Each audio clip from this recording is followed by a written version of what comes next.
বান্দারা শোনো, আমি কিন্তু ফেরাউনকে ধ্বংস করেছিলাম, আমি কিন্তু নমরুদরে ধ্বংস করেছিলাম, কারুনকে মাটির তলে তলিয়ে দিয়েছিলাম। বান্দা দেখো, তওবা করো, ফিরে আসো, তোমার যাওয়ার জায়গা নাই। দেখবেন মানুষেরা যখন ঘুড়ি উড়ায়, ঘুড়ি যখন ছেড়ে দেয়, ঘুড়ি আসমানের ভিতরে উড়ে যায়, আর আস্তে আস্তে সুতা যখন লম্বা হয়, ঘুড়ি দেখবেন লেজ নাড়ায়, আর এটা বলে যে আমার আর ধরতে পারছ না। কি বলেন? এইটা বুঝায় আর কি। কবি বলেন এটা বুঝায়। কবি বলেন যে ঘুড়ি এই লেজ নাড়ায় বলে যে আমারে তুমি পাবা না।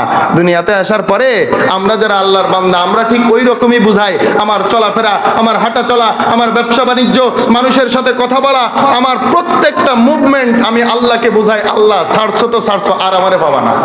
পাবে কিনা বলেন? কাগজ কাটकर घड़ी बनाकर छोड़ दिया आसमान में, ओ बेचारा क्या करेगा ना टाइम मेरा हाथ में। ঠিক কিনা বলেন? আরে প্রেমিকেরা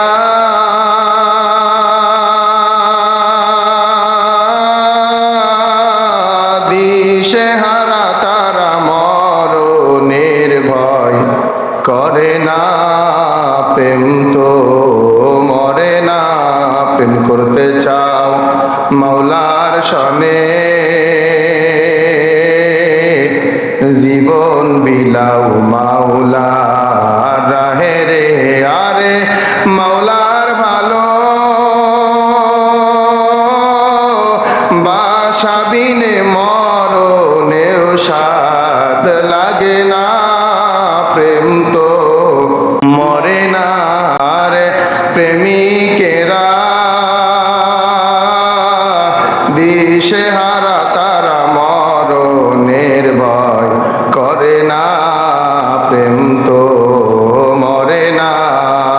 মুয়াজ্জিন যখন বলে আসসালাতু খায়রুম মিনান নাওম, নামাজ ঘুম হইতে উত্তম, তোমরা নামাজের দিকে আসো। বান্দা তুমি নামাজের দিকে আসো না, তুমি মনে করো না নামাজের চাইতে ঘুম ভালো। কথা বলেন ঠিক না?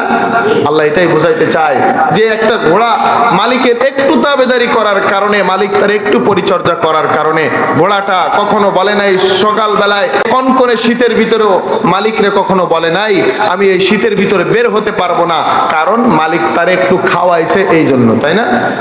দেখবেন যারা কুকুর লালন পালন করে, এই কুকুররে মালিকে রাত্রিবেলায় একটু ফ্যান খাইতে দিছে, এই দিয়ে তার পেট ভরে নাই, একটু পচা খাবার খাইতে দিছে, তা দিয়ে তার পেট ভরে নাই। এরপরেও মালিকরে এই কথা জানায়, মালিক তুমি সারা রাত্র তুমি নিশ্চিন্তায় ঘুমাও, আমি তোমার বাড়ি পাহারা দেব। পেট তো ভরে নাই, কুকুরের পেট ভরে খাইতে দেয় নাই, কাছে ঘেঁষতে চাইলে লাথি মেরে দূরে সরায় দেয়। এরপরেও কুকুর মালিকরে এই কথা বুঝাইতে চায় বিনা ভাষায় যে মালিক তুমি আমার একটু হাড্ডি খাইতে দিছো, একটু ফ্যান খাইতে দিছো, আমার পরিত্যক্ত খাবার খাইতে দিছো, তোমার কোনো চিন্তা নাই, রাত্রিবেলায় তুমি ঘুমাও, আমি বাড়ি পাহারা দেব। আমার আল্লাহ পাক রব্বুল আলামিন বলেন, বান্দারে কুকুরে একটু পরিচর্যা করার কারণে কুকুর তোমার তাবেদারি করে, গোলামি করে, তোমারে বুঝাই মালিক ঘুমাও, তোমার কোনো চিন্তা নাই। আর আমি আল্লাহ তোমারে খাইতে দিলাম, তোমার রিজিক দান করলাম, সব সময় তোমারে পর্যবেক্ষণ করি। রাত্রিবেলায় তুমি ঘুমায় যাবা, আমি বলি নাই তুমি সারা রাত্রি দাঁড়ায় আমার ইবাদত করো। বান্দা রাত্রিবেলায় তুমি ঘুমাবা, আর আমি আল্লাহ চিরঞ্জীব হয়ে সারা জীবন জেগে থেকে তোমার ঘুমকে নিশ্চয়তা দান করব। আল্লাহ পাক কি ঘুমায়? আল্লাহ ঘুমায় না। লা তাখুযুহু সিনাতু ওয়ালা নাওম, আল্লাহ পাক কখনো ঘুমায় না, নিদ্রা তারে ছুঁইতে পারে না, তন্দ্রা তারে স্পর্শ করতে পারে না।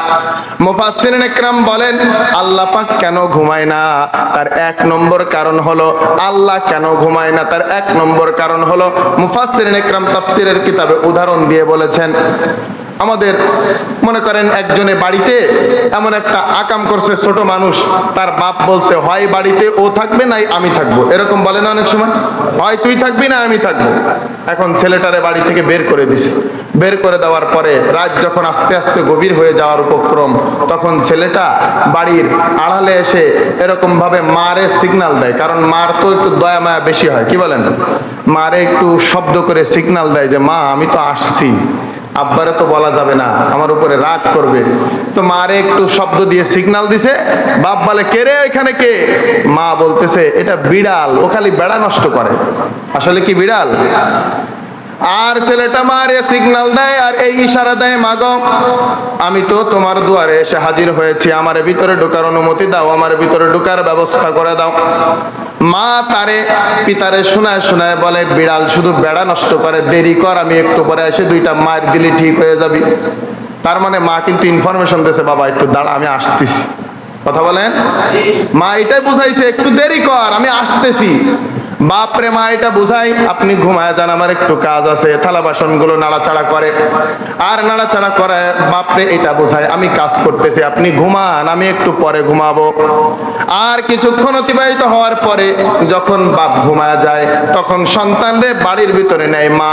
আল্লাহ পাক রব্বুল আলামিন বুঝায়, বান্দারে সারা রাত আমি জেগে থাকি, সারা দিন আমি জেগে থাকি, কখনো ঘুমায় না, না জানি কোন সময় তোর মন ফিরে যায় আর আমি আল্লাহর কাছে এসে বলে, মালিক আমারে মাফ করে দাও। আর আমি আল্লাহ তোমারে মাফ করার জন্য বসে থাকি, যখন তুমি আমার কাছে মাফ চাইবা ওই সময় আমি যেন তোমারে মাফ করতে পারি, এই জন্য আমি আল্লাহ কখনো ঘুমাই না। আল্লাহ কখনো ঘুমায়? সব সময় আমাদের দিকে তাকায় আছেন। লাল্লাহু আফরাহু বিআহাদিকুম মিন আহাদিকুম বিদাআতিহি ইদা ওয়াজাদাহা। আল্লাহ বলে, বান্দা তুমি যখন সমস্ত তাগুতি শক্তি পিছনে ফেলে আমি আল্লাহকে তুমি যখন আল্লাহ বলে স্বীকার করো, জানো আমি কত খুশি হই। আল্লাহ রাসূল বলেন, মরু অঞ্চলে যখন কোনো মানুষ তার খাদ্য পানীয়গুলো নিয়ে যখন মরু অঞ্চলে একটা মানুষ তার একটা যানবাহন উটকে নিয়ে মরুর ভিতরে সফর করে, তখন হঠাৎ করে সে বিশ্রাম করার জন্য একটু ঝিমায় পড়েছে, হঠাৎ করে তার খাদ্য পানীয় সহ তার উটটা হারায় গেছে। এই ব্যক্তি ঘুম থেকে যখন উঠছে তখন দেখে আমার উট নাই, আমার পানি নাই, আমার খাবার নাই, আমার কি অবস্থা হবে, এখন আমি কিভাবে বাঁচবো, আমি রাস্তা পাবো কোথায়, মরু অঞ্চল অতিক্রম করে লোকালয়ে পৌঁছাবো কেমনে। এই মানুষটা রাসূল বলেন এক পর্যায়ে জীবন থেকে হাত ধুয়ে বসে, আমি মনে হয় আর বাঁচবো না। ক্লান্ত হয়ে যখন আবার ঘুমের কোলে ঢলে পড়ে, উঠে যদি দেখে তার উটটা ফিরে আইছে খাবার পানি সহ, এই বান্দা যত খুশি হয়, আমার আল্লাহ বলেন তোমারে পাওয়ার পরে আমার কাছে তওবা করার পরে বান্দা আমি তার চাইতে কোটি গুণ বেশি খুশি হয়ে যাই। এজন্য আল্লাহ পাক রব্বুল আলামিন বলেন, বান্দা আমি কখনো ঘুমাই না, আমি সব সময় অপেক্ষা করি আমার বান্দা কখন আমার কাছে তওবা করবে, ফিরে আসবে। আর রাত্রি বেলায় সমস্ত মালিকের দরজা যখন বন্ধ হয়ে যায়, আমি আল্লাহ পাক রব্বুল আলামিন রহমতের দরজাটা খুলে দেই। আমি আমার আরশে মুআল্লা থেকে আসমানে প্রথম আসমানে এসে যাই, বান্দা তোমাদের কাছে ডাকাডাকি করি, কি আছো? গুনাহগার, গুনাহ মাফের জন্য দোয়া করবা, আমার কাছে চাও আমি গুনাহ মাফ করে দেব। কি আছো বাবা অনটনে ভুগতেছো, ঋণ দায়িকের ভিতরে আটকে গেছো, আমার কাছে মাপ চাও, আমার কাছে সাহায্য চাও, তোমার ঋণ পরিশোধ করার তৌফিক দান করে দেব। কে আছো তুমি অর্থ সংকটে ভুগতেছো, কে আছো তার কন্যা বিবাহ দিতে পারতেছো না, কে আছো সন্তান কথা শোনে না, কে আছো বিবি কথা শোনে না, আমি আল্লাহ আমার কাছে চাও, আমি আল্লাহ তোমার সব কিছু দান করে দেব। এই জন্য আল্লাহ ঘুমায় না। আবার আল্লাহ পাক রব্বুল আলামিন বলেন, কুতিলাল ইনসানু মা আকফারা। এই বান্দারা এতগুলো নিয়ামত পাওয়ার পরে আমার নেমক হারামি করে, এই সমস্ত মানুষেরও ধ্বংস হয়ে যাক। কোরআন নাজিল হয়েছে 1450 বছর আগে, তাই না? 1450 বছর আগে আল্লাহ আমাদেরকে এই কথা বুঝাইছেন, জানাইছেন, কুতিলাল ইনসানু মা আকফারা। এই নালায়েক বান্দাগুলো যারা নিয়ামতের শুকরিয়া আদায় করে না, এরা ধ্বংস হয়ে যায়। আজও পর্যন্ত তো আমরা ধ্বংস হই নাই, হয়েছি নাকি? আজও পর্যন্ত বান্দা ধ্বংস হয় নাই। কোরআনে স্পষ্ট জানায় দিয়েছেন, যারা নেমক হারামি করে, আমার নাশুকরিয়া করে, কুফরি করে, তারা ধ্বংস হোক। ধ্বংস তো হই নাই। এখন আল্লাহ এই কথা যে বলল ধ্বংস হইলাম না, তো হইলাম না কেন?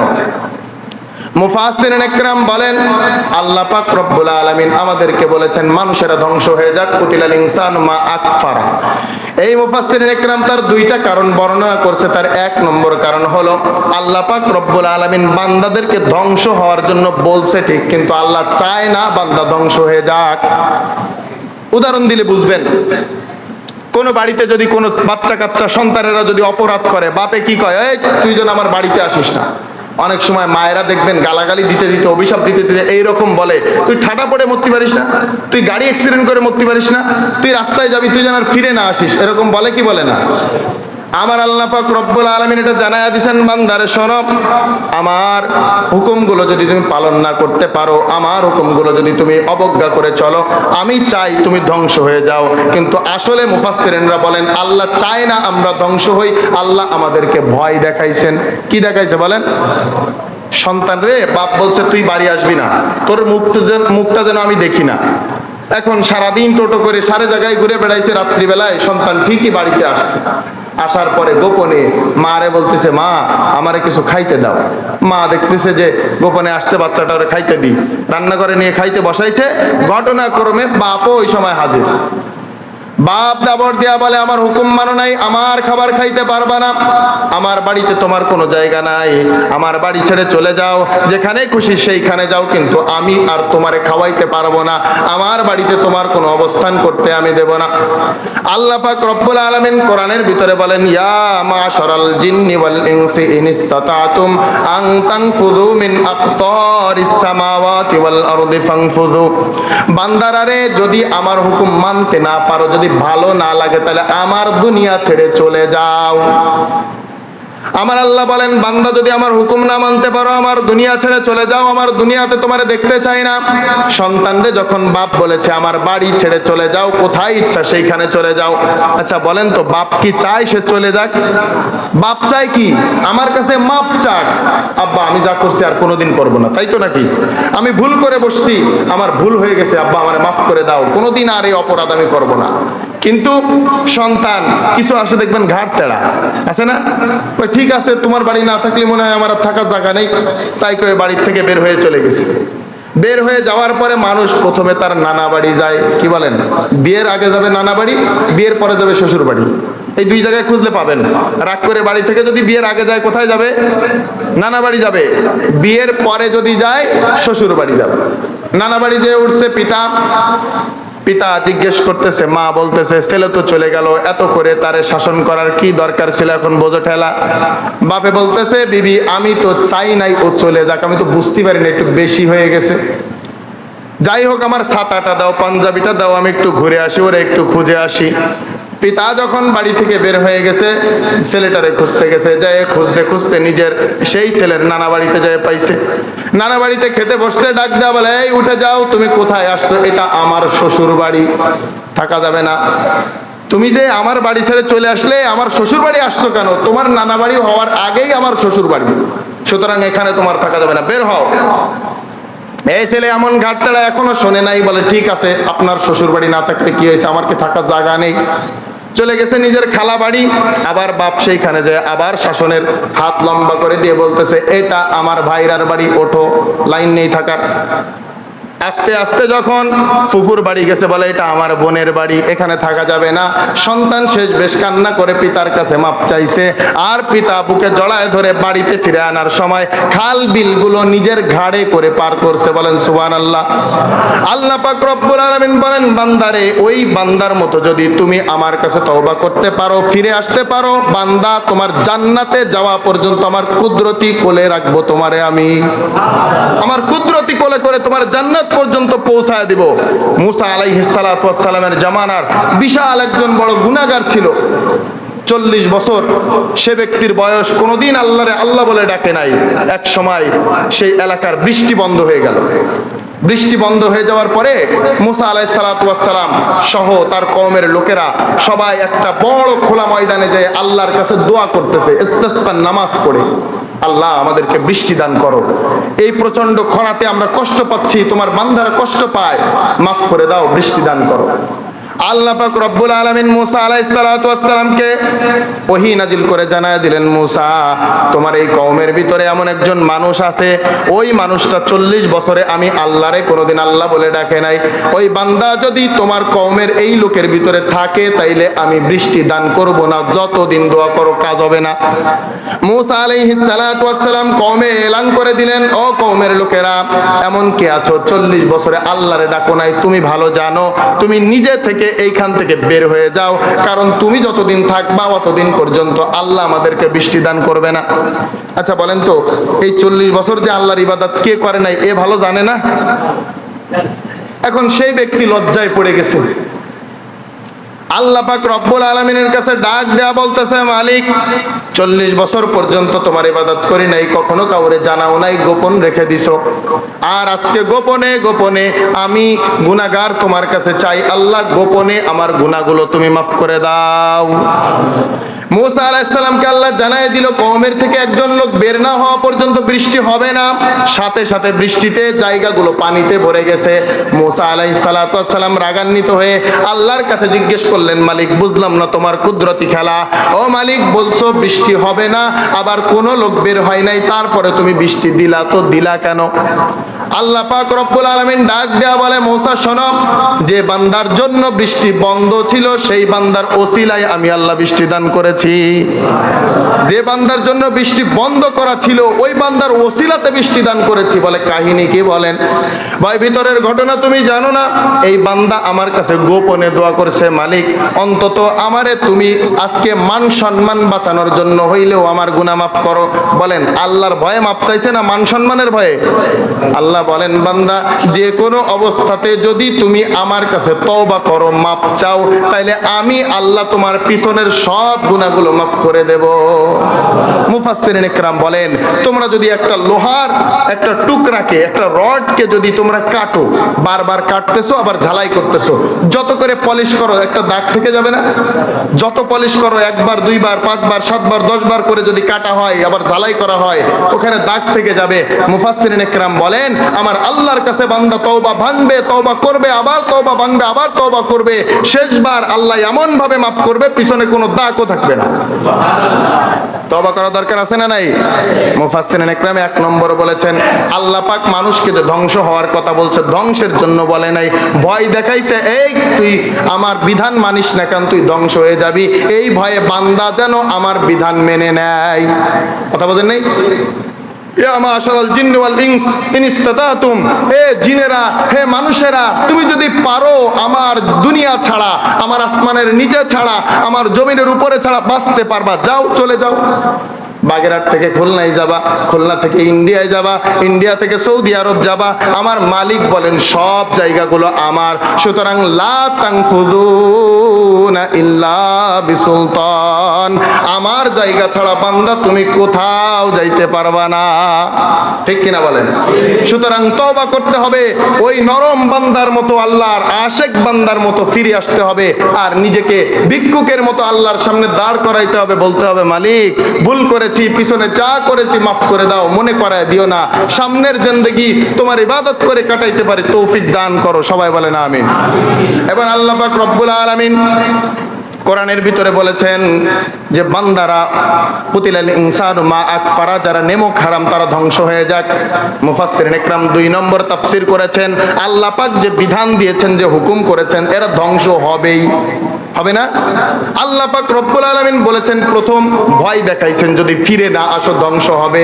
আল্লাহ পাক নমরুদকে ল্যাংড়া মশা দিয়ে ধ্বংস করায় দেখায় দিছেন। কথা বলেন? ল্যাংড়া মশা দিয়ে ধ্বংস করায় দেখায় দিছেন। বলে মশা নিজে ঢুকতে পারে নাই, ভালো করে বোঝেন, মশা নিজে ঢুকতে পারে নাই, আল্লাহ ঢুকায় দিছিল। কেন? আপনারা জানেন আপনাদের প্রত্যেকের নাকের ভিতর লোম আছে, প্রত্যেকের নাকের ভিতরে শীতকাল হোক গরমকাল হোক আঙ্গুল দিবেন দেখবেন পানি আছে কিনা? এটা লিকুইড, সব সময় নাকের ভিতরে থাকে, একটু পানি থাকে। কারণ কি? আল্লাহ পাক রব্বুল আলামিন এই বান্দাকে এই বাষ্পের ভিতরে জমে থাকা যত ধূলিকণা আছে, এই সমস্ত ধূলিকণা, মশামাছিগুলো দেখবেন আপনার মশারিতে যদি ছোট্ট একটা ফাঁকা থাকে, মশাটা ওইখানে দিয়ে ঠ্যাং ঢুকাই দিয়ে, মাথা ঢুকাই দিয়ে যে কোনো ভাবে ওই বর্ডার ক্রস করতেই যাবে। কথা বলেন? আর নাকের ভিতরে এত বড় ফোঁটা, কোনোদিন কি এর ভিতরে মশা ঢুকছে নাকি? আল্লাহ পাক এমন ব্যবস্থা করে দিছে, লোমের দ্বারা আর লিকুইডের দ্বারা কোনো মশা মাছি এর ভিতরে প্রবেশ করতে পারবে না। এরপরেও নমরুদের ভিতরে প্রবেশ করছে, তার আবার পা নেই, ল্যাংড়া মশা, বোঝা গেল মশা ঢুকতে পারে নাই, তারে ঢুকাইছে কে? আল্লাহ ঢুকায় জানায় দিছে, বান্দারা তুমি যদি আমার হুকুম না মানো, আর আমার জমিনে থাকার পরে আমার তা খাও, আমার তা পরো, আমার নিঃশ্বাস গ্রহণ করো, আমার পানি পান করো, এরপরেও যদি আমার হুকুম তামিল না করো, বান্দা তোমারে আমি ধ্বংস করে দেব। কথা কন না কেন? নমরুদরে ধ্বংস করছে না? আল্লাহ ফিরাউনরেও ধ্বংস করে দিছে। ফিরাউনরে আল্লাহ পাক রব্বুল আলামিন নীল নদের ভিতরে নয়, লোহিত সাগরের ভিতরে চুবাইছেন। লোহিত সাগরে চুবানোর পরে ফিরাউন আল্লাহর কাছে ঈমান আনতেছে এমন ভাবে, আল্লাহ পিছনে যা করছি মাফ করো, আমি ঈমান আনলাম। বনি ইসরাঈলরা যার উপরে ঈমান আনছে সরাসরি আল্লাহর কথা কয় না। এরকমের অনেক মানুষ আছে না, আল্লাহ নাম নিতে ভয় লাগে, আল্লাহ নাম নিতে লজ্জা লাগে, জোরে জোরে জিকির করতে লজ্জা লাগে। ফিরাউন বলতেছে আল্লাহ ঈমান আনলাম বনি ইসরাঈলের আল্লাহর উপরে, আর আমিও মুসলমান হয়ে গেলাম। আল্লাহ বলে ফিরাউন শোনো, জীবনে এত আকাম করছো, তোমার এই গুনাহগুলো আমি মাফ করব না, তোমার তওবা কবুল করলাম না। আর তুমি যেভাবে তওবা করেছো এই তওবা গ্রহণ হবে না, তোমার ঈমান আমি কবুল করলাম না, আর তোমারে আমি মাফ করলাম না। ফাল ইয়াউমা নুনাজ্জিকা বিবাদানিকা, আমি আল্লাহ তোমার এই দেহটাকে পানির ভিতরে চুবায় মারবো। শুধু এটা শেষ না, আমি আল্লাহ তোমার এই দেহটাকে কিয়ামত পর্যন্ত তোমার মতো যারা দুনিয়াতে ক্ষমতা কায়েম করতে চাইবে তাদের জন্য নিদর্শন করে শুটকি বানায় রেখে দেব। কথা কান না কেন? শুটকি বানায় রেখে দেব। আর এটা আমি তোমার মতো যারা পৃথিবীর ভিতরে আমার হুকুমের বাইরের হুকুম তামিল করার চেষ্টা করবে, আমি তাদের জন্য এটা নিদর্শন বানাবো। বান্দারা শোনো, আমি কিন্তু ফেরাউনরে ধ্বংস করেছিলাম, আমি কিন্তু নমরুদরে ধ্বংস করেছিলাম, কারুনকে মাটির তলে তলিয়ে দিয়েছিলাম। বান্দা দেখো, তওবা করো, ফিরে আসো, তোমার যাওয়ার জায়গা নাই। দেখবেন মানুষেরা যখন ঘুড়ি উড়ায়, ঘুড়ি যখন ছেড়ে দেয়, ঘুড়ি আসমানের ভিতরে উড়ে যায়, আর আস্তে আস্তে সুতা যখন লম্বা হয়, ঘুড়ি দেখবেন লেজ নাড়ায়, আর এটা বলে যে আমার আর ধরতে পারতেছ না। কি বলেন? এইটা বুঝায় আর কি, কবি বলেন এটা বুঝায়। কবি বলেন যে ঘুড়ি এই লেজ নাড়ায় বলে যে আমার আর তুমি পাবা না। দুনিয়াতে আসার পরে আমরা যারা আল্লাহর বান্দা, আমরা ঠিক ওই রকমই বুঝাই। আমার চলাফেরা, আমার হাঁটা চলা, আমার ব্যবসা বাণিজ্য, মানুষের সাথে কথা বলা, আমার প্রত্যেকটা মুভমেন্ট আমি আল্লাহকে বুঝাই, আল্লাহ ছাড়ছো তো ছাড়ছো, আর আমারে পাবা না। পাবে কিনা বলেন? কাগজ কাটকর ঘুড়ি বানাকর छोड़ दिया आसमान में, ओ बेचारा क्या करेगा নাটাই মেরা হাত মে। ঠিক কিনা বলেন? কাগজ কেটে ঘুড়ি বানায় আমি ছেড়ে দিয়েছি আসমানের ভিতরে, ঘুড়ি বলে আর আমারে পাবা না। আর মালিক কি বলেন? নাটাই আর একটু ছেড়ে দেয়। কি বলেন? নাটাই আর একটু ছেড়ে দেয়। নাটাই ছেড়ে দিয়ে বলে যাও, আর একটু যাও, তুমি জানো না কখন ফিরবা, কিন্তু আমি জানি তোমার একটা সীমা আছে। কথা কন না কেন? এই নাটাইয়ের একটা সীমা আছে, তুমি জানো না কখন আমার কাছে আসবা, কিন্তু আমি জানি। আল্লাহ আমাদেরকে এরকম ঢিল দেয়, ঢিল দেয়, যাও বান্দা এত নাফরমানি করতেছো, আর একটু করো, আমি জানি তুমি কখন আমার কাছে ফিরে আসবা। সন্ধ্যাবেলায় মালিক যখন নাটাই গুছাই নিয়ে আসে, তখনও গুড়ি এদিক ওদিক মাথা নাড়ায়, বলে যাবো না, যাবো না। মালিক বলে যাবি কি, যাবি, তুই তো হাতেই চলে আসছিস। কথা বলেন না কেন? ঠিক আল্লাহ আমাদেরকে বোঝায়, বান্দারা আমার দুনিয়া ছেড়ে যাওয়ার মতো ক্ষমতা তোমার নাই, আমার হুকুমের সামনে দাঁড়ানোর মতো ক্ষমতা তোমার নাই। সুতরাং এই নিদর্শনগুলো দেখার পরে আমার কাছে তওবা করো, ফিরে আসো, জীবনের সব গুনাহ আমি মাফ করে দেব। আল্লাহ কি শুধু গুনাহ মাফ করবে? বলে না। আল্লাহ এত বড় মালিক, এত বড় রহমান। আল্লাহ পাক রব্বুল আলামিন বলে, বান্দা যখন সবাই ঘুমায় যায় আমি ঘুমাই না, কারণ আমার রহমান নাম আমার ঘুমাইতে দেয় না। আমি যদি কোনো বান্দা যদি আমার কাছে গভীর রজনীতে ডাক দিয়া বলে, মালিক তুমি তো রহমান, তুমি তো বলেছো তোমার রহমত সীমাহীন, তাইলে আজকে মাফ করবা না? করো, মাফ করো। আর ওই রহমান নামের ওসিলায় আমি তার পিছনের সব গুনাহগুলো মাফ করে দিই। কালকে আমি আলোচনায় একটা ঘটনা বলতেছিলাম, মুসা আলাইহিস সালাতু ওয়াস সালামের জামানার ঘটনা। মুসা আলাইহিস সালাম আল্লাহর কাছে জিজ্ঞেস করতেছে, মালিক এই সময় সবচেয়ে বড় গুনাহগারকে আমার একটু দেখাও। তো মুসা আলাইহিস সালাতু ওয়াস সালামের এই আবদারের পরে আল্লাহ বলতেছেন, ঠিক আছে পয়গম্বর, এই পাহাড়ি গিরিপথে দাঁড়ায় থাকো, এইখান দিয়ে প্রথম যে ব্যক্তি প্রবেশ করবে এই ব্যক্তি বর্তমান সময় সবচেয়ে বড় নাফরমান আর গুনাহগার। এখন পয়গম্বর মূসা ওইখানে দাঁড়ায় আছেন, দেখেন একটা বান্দা তার একটা সন্তানকে হাত ধরে নিয়ে ওই পাহাড়ের উপরে দেখানোর জন্য উঠাইতেছে। তো দেখার পরে বলতেছে, দেখলাম তো সবচাইতে বড় গুনাহগার কে, আল্লাহ এবার একটু দেখাও সবচাইতে বড় নেককার কে। বলে ঠিক আছে দাঁড়ায় থাকো, সন্ধ্যাবেলায় যে ব্যক্তি সর্বশেষ বের হবে ওই ব্যক্তি সবচাইতে বড় নেককার। এখন পয়গম্বর মূসা দাঁড়ায় আছেন, শেষ বেলায় সন্ধ্যার সময় দেখতেছে সবার শেষে ওই পাহাড়ি গিরিপথ দিয়ে সেই বাবা সন্তান নিয়ে যে সকালবেলায় প্রবেশ করেছিল সেই বাবা আবার সন্ধ্যাবেলায় বের হয়। নদীরে কুল ভাঙো কুল গড়, এই তো তোমার খেলা, সকালবেলার ধনী ফকির করো সন্ধ্যাবেলা। ঠিক কিনা? আল্লাহ পাক বুঝায় দিচ্ছেন, মুসা দেখো সকালবেলায় ছিল বড় গুনাহগার নাফরমান, আর সন্ধ্যাবেলা আমি সবচেয়ে নেককার বানায় দিলাম। বলে মালিক ঘটনা কি?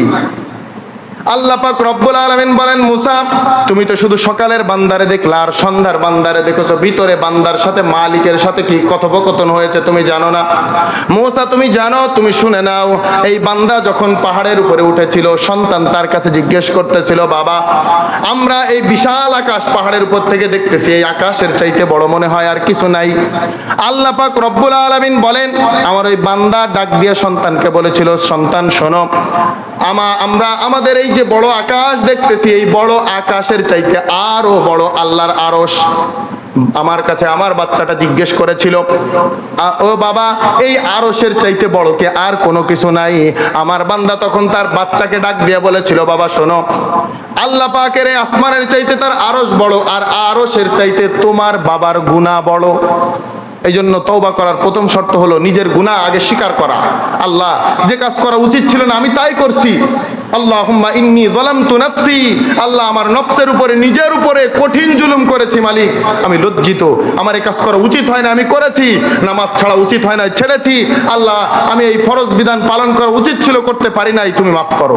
প্রথম শর্ত তোমার তওবার ক্ষেত্রে, প্রথম শর্ত নিজের গুনার স্বীকৃতি আগে দিতে হবে। আমার বান্দা যখন বলেছিল ওই আরশে আজিমের চাইতে তোমার বাপের গুনাহ আরো বেশি, তখন বাচ্চাটা জিজ্ঞেস করেছিল, বাবা ওই আরশে আজিমের চাইতে তোমার গুনাহ বড় জানলাম, তোমার গুনার চাইতে বড় কি আর কিছু দুনিয়াতে নাই? আমার বান্দা তখন তার বাচ্চাটাকে বলেছিল, বাবা শোনো, আমার গুনাহ যত বড় আল্লাহ পাকের রহমত তার চাইতে কোটি কোটি গুণ বড়।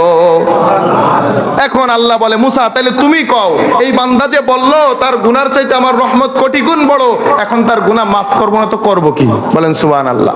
বলে গুনাহ মাফ করে দিছি, আর এই সময়ের সব চাইতে নেককার দামি বান্দা তারে বানায় দিছি। এই জন্য তওবা করতে হবে, আল্লাহর কাছে ফিরে আসতে হবে। আমি যদি আল্লাহর কাছে তওবা করি, আল্লাহ বলেন বান্দা শুধু গুনাহ মাফ করবো না, ফাবুদ্দিলাল্লাহু সাইয়্যাতিহিম হাসানাত, পিছনের সব গুনাহগুলো নেকি দিয়ে পরিবর্তন করে দেব। এই সময় কি আমাদের শেষ হয়ে গেছে? আল্লাহ পাক রব্বুল আলামিনের পয়গম্বর বলেন, ইন্নাল্লাহা লা ইয়াকবালু তাওবাতাল আবদি মা লাম ইউগারগির, বান্দা যতক্ষণ পর্যন্ত বান্দার রূহটা কণ্ঠাগত না হবে ততক্ষণ আল্লাহ তার তওবা কবুল করেই নেবে।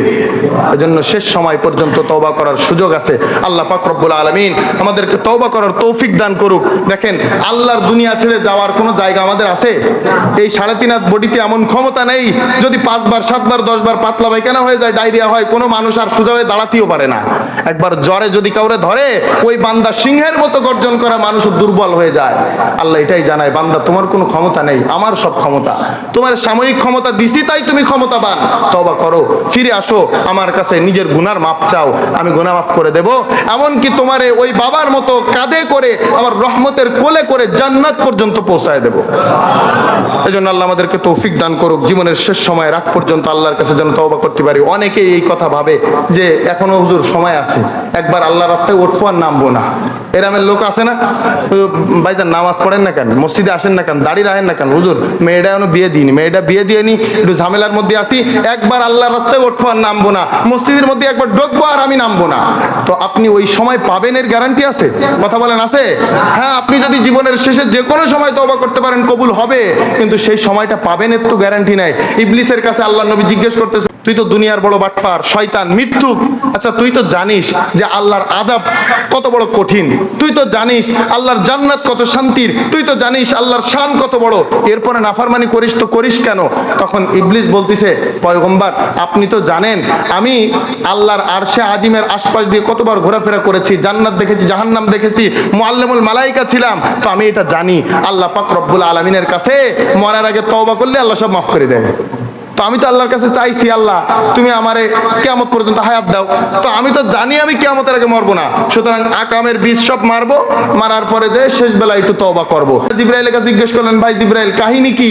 ইবলিস তো এই যুক্তি খাড়া করছে আল্লাহর কাছে তওবা করবে, মাফ করায় নিবে সব।